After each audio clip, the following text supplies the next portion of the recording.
निर्वाचन आयोग द्वारा अपनी वेबसाइट पर इलेक्टोरल से संबंधित डेटा जारी करने के बाद विपक्षी दल सत्ता पर काबिज बीजेपी पर हमलावर हैं।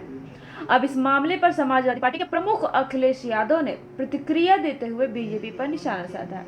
उन्होंने कहा कि इलेक्टोरल बॉन्ड्स काले धन को सफेद करने की भाजपाई गारंटी है। सपा प्रमुख अखिलेश यादव ने बीजेपी को संबोधित करते हुए कहा कि चुनाव बहुत करीब आ गए हैं। बीजेपी मुद्दों के अलावा बहुत अलग तरीके से तैयारियां करती है। बीजेपी कोई भी ऐसी बात नहीं करती जिस पर जनता को भरोसा हो। इलेक्टोरल बॉन्ड को लेकर जो बातें सामने आई हैं, वो इलेक्टोरल बॉन्ड काले धन को सफेद करने की भाजपा की गारंटी है। कभी कभी ये कहा जाता है कि इलेक्टोरल बॉन्ड चंदा है, लेकिन भाजपा की सरकार में ये चंदा नहीं, वसूली है। जिन्होंने ईडी, सीबीआई और इनकम टैक्स का डर दिखाकर जो चंदा लिया है, वो वसूली है।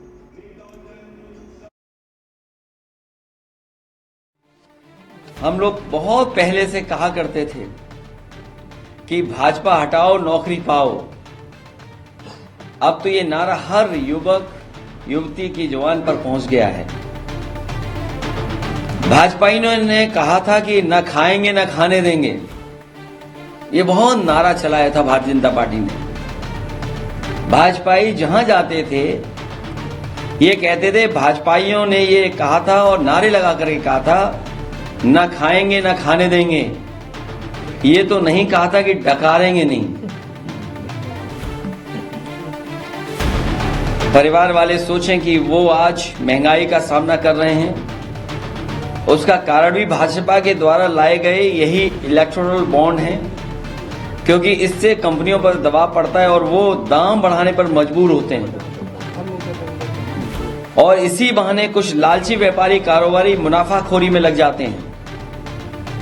जनता की जेब ढीली हो रही है और भाजपा के खजाने भर रहे हैं। जनता इन्हें हराकर अपना खामियाजा खुद वसूल लेगी। भाजपा के द्वारा लाए गए यही इलेक्टोरल बॉन्ड भ्रष्टाचार का कारण भी हैं। जीएसटी में टैक्स की चोरी करने के लिए जो व्यापारी और अधिकारी मजबूर हैं, वो भी भाजपाइयों की वसूली के शिकार हैं।